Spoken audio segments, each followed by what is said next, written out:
Hi guys! Welcome to my channel. Please like and subscribe for more videos. Pagkatapos palayasin si Moira sa Apex, wala nang natitira sa kanya kahit kaunting pera. Kaya nagmamakawa na lamang siya sa mga sasakyan na pasakayin siya nito para makauwi na siya sa bahay.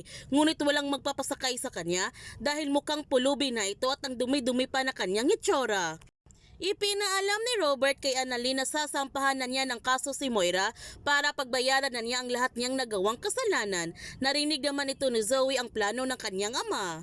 Kaya nagmamakawa siya nito na patawarin na niya ang kanyang ina, pero biglang sumigaw si Moira sa labas ng bahay para papasukin siya sa loob. Habang si Mang Pepe gusto na niyang umuwi ng Pilipinas dahil marami din kasalanan si Moira sa kanya, kaya maniningil din siya nito. Gusto niya na siya mismo ang magpapalayas kay Moira sa buhay nila. Samantala, nalaman na nga ni RJ na magkarelasyon sina Moira at Carlos noon.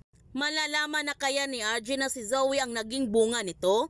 Yan ang ating abangan sa abot kamay na pangarap. Kung bago ka pa channel ko, don't forget to like, subscribe, and click notification bell para palagi kang updated sa mga videos upload ko. Thank you for watching and God bless everyone!